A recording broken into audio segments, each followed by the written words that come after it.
मेंडेलियंस law of segregation.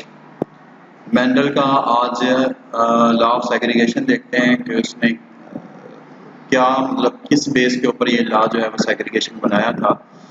तो segregate का मतलब होता है कि ट्रेड्स का अलग-अलग हो जाना, अपनी मर्जी से अलग हो जाना और नेक्स्ट जनरेशन के अंदर जो है वो ट्रांसफर होना। सेग्रीगेट मतलब होता है बिखर जाना। तो जो मेंडल था उसने स्टडी किया था इनहेरिटेंस को, विरासत को जो है वो स्टडी किया था। इनहेरिटेंस को हम लोग जानते हैं विरासत होती है जो वालिदैन से बच्चों के अंदर जो है वो मुंतकिल होती है। लेकिन अब सीड प्लांट की सूरत के अंदर हम लोग देखते हैं तो ये विरासत जो है वो ट्रेड्स होंगे जो पेरेंट प्लांट से डॉटर के अंदर जो है वो मुंतकिल होंगे। तो अब उसने इनहेरिटेंस को स्टडी किया था, कौन सी सीड शेप ये मुंतकिल जो हो रही थी पेरेंट प्लांट से डॉटर प्लांट्स के अंदर, उसको जो है वो उसने स्टडी किया था। अब सीड शेप जो है वो हमारे पास एक्चुअली एक ट्रेट है जो हमने प्रीवियस जो है वो पढ़ा था चैप्टर के स्टार्ट के अंदर ट्रेड्स के बारे में।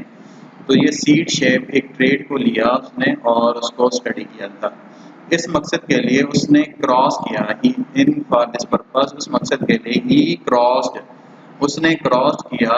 क्रॉस का मतलब होता है रिप्रोड्यूस करवाया टू प्लांट्स को, दो पौधों को जिनके अंदर कंट्रास्टिंग ट्रेड्स थे। कंट्रास्टिंग ट्रेड जब हमने इसके कैरेक्टर्स पढ़े थे पी प्लांट के, तो वहाँ पर हमने ये देखी थी term contrasting traits. Contrasting traits कहते हैं ऐसे ट्रेड्स जिनके अंदर अपोजिट कैरेक्टर जो है वो मौजूद हों।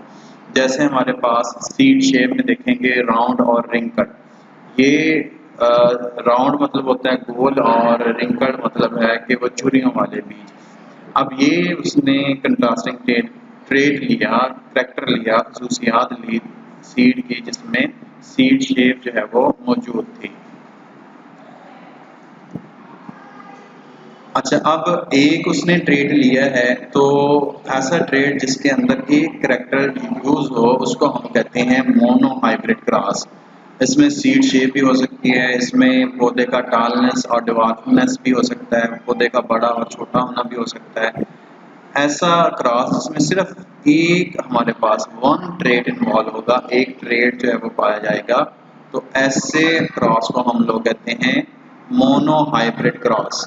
ऐसा क्रॉस क्या कहलाता है? मोनो हाइब्रिड क्रॉस, जिसमें अंदर सिर्फ एक ट्रेड को, एक कैरेक्टर को स्टडी किया जाए। तो अब हम जो कैरेक्टर स्टडी कर रहे हैं वो सीड शेप है। मेंडल ने क्रॉस किया था a true breeding round plant. अब जो ट्रू ब्रीडिंग राउंड प्लांट था उसको उसने ट्रू ब्रीडिंग रिंकल प्लांट। अब ये आ गए हमारे पास ट्रू ब्रीडिंग राउंड सीड। अब ट्रू ब्रीडिंग में मैं बताता हूँ क्या होता है। अब ये वो जो सिंगल ट्रेड की बात कर रहे थे राउंड सीड प्लांट, और हमारे पास रिंकल्ड। रिंकल्ड कहते हैं झुर्रियों वाला। बालगात मटर के दाने अगर आप निकालें तो कुछ जो है वो बिल्कुल प्लेन होते हैं और कुछ जो है वो उनके ऊपर झुर्रियाँ पड़ी हुई होती हैं। अब इसने क्रॉस कराया ट्रू ब्रीडिंग। ट्रू मतलब होता है होमोजाइगस। राउंड मतलब होगा कि आगे चल के मैं बताता भी हूँ आपको कि ट्रू मतलब होता है कि इसमें कैपिटल आर और कैपिटल आर होगा और रिंकल्ड में स्मॉल आर और स्मॉल आर होगा हमारे पास। तो ट्रू ब्रीडिंग इनको कहते हैं जिनमें वो ट्रेड जो मौजूद होते हैं वो एक जैसे होते हैं, मतलब उनको कंट्रोल करने वाली जीन्स जो हैं वो एक होती हैं, एक तरह की होती हैं। मैं आगे चल के आपको समझाता भी हूँ यहाँ पर प्रैक्टिकली।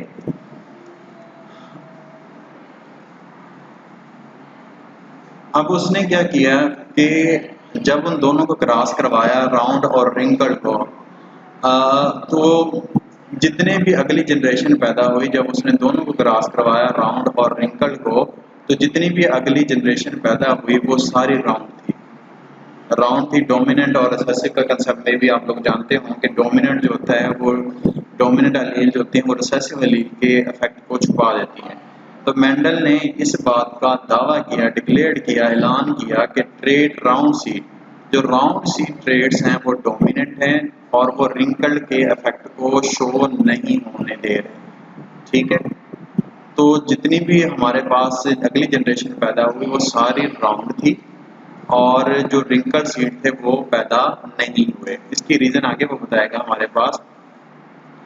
कहते हैं द फॉलोइंग ईयर, उसी साल उसने मेंडल ने क्या किया, बीज सीड प्लांट। अब बीज सीड प्लांट्स कौन से हो रहे हैं हमारे पास, ये जो हमारे पास राउंड सीड प्लांट है इनकी बात हो रही है कि ये जो पैदा हुए थे हमारे पास, इन सीड प्लांट्स को इसने अलाउ किया, allowed the new plant to self fertilise. इन्हीं राउंड सीड प्लांट्स को उसने दोबारा क्रॉस करवाया। ऐसी फर्टिलाइजेशन जो एक जैसे ट्रेड के दरमियान हो उसे हम कहते हैं सेल्फ फर्टिलाइजेशन। सेल्फ फर्टिलाइजेशन इसमें राउंड सीड के दरमियान ही क्रॉस होगा। तो उसके पास जो सीड आए, टोटल सीड जो थे इसमें 7324 सीड जो है उसके पास आए।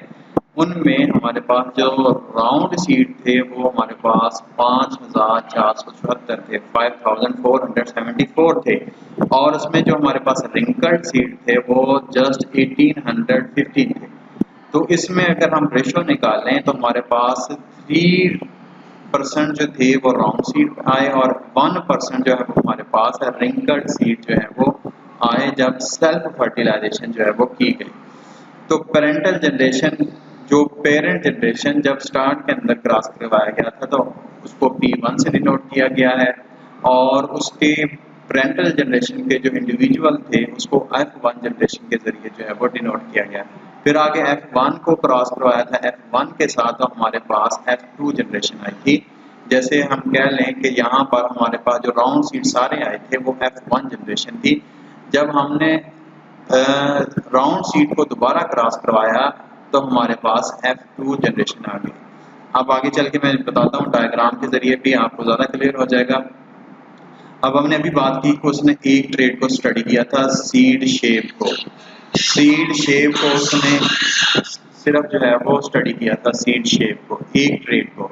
अब यहाँ पर बहुत सारे ट्रेड आपको नज़र आ रहे होंगे, जैसे येलो कलर है, ग्रीन कलर है, ये भी ट्रेड है। सीड कलर है, आगे चल के हमने डायहाइब्रिड क्रॉस में पढ़ने हैं। सीड कलर आ गया, फ्लावर कलर आ गया। अब यहाँ पर हम जस्ट एक ट्रेड की बात कर रहे हैं कि राउंड ट्रेड और रिंकल ट्रेड को उसने स्टडी किया था, सीड शेप को।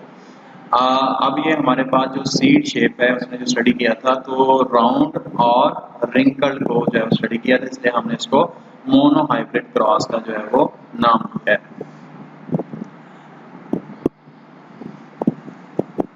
अब इसमें अभी हमने बात की थी पेरेंटल जनरेशन। पेरेंटल जनरेशन कौन सी थी हमारे पास, राउंड, और हमारे पास ये जो रिंकल्ड थे ये पेरेंटल जनरेशन थे। जब इनको क्रॉस करवाया था तो हमने कहा था तमाम जो है वो राउंड सीड आए थे, ऑल राउंड सीड आए थे।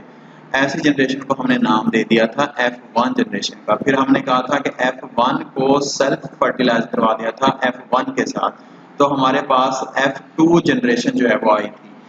अब जितने भी हमारे पास F1 और F1 थे वो राउंड थे, हमने सेल्फ फर्टिलाइज करवाया था, मतलब F1 वाले सारे राउंड थे तो उसको हमने राउंड के साथ ही क्रॉस करवा दिया था। तो राउंड और राउंड को जब क्रॉस करवाया था तो हमारे पास F2 जनरेशन आई थी। अब F2 जनरेशन के अंदर हमने देखा था 75% मतलब 3% जो है वो हमारे पास राउंड थे और 1% हमारे पास क्या थे, रिंकल्ड सीड जो है वो हमारे पास आए थे। अब जब उसने ट्रू ब्रीडिंग टाल प्लांट्स, अब आगे नेक्स्ट उसने ट्रेड लिया है टाल प्लांट्स। अब ये सेकंड कैरेक्टर है हमारे पास, ट्रू ब्रीडिंग टाल प्लांट को उसने जब क्रॉस करवाया था ट्रू ब्रीडिंग शॉर्ट प्लांट के साथ। ये एक और हमारे पास एक मौजूद है, ट्रेड मौजूद है। तो जितने भी F1 जनरेशन पैदा हुई वो तमाम टाल प्लांट थे, जैसे हमने सीड शेप की शक्ल में देखा।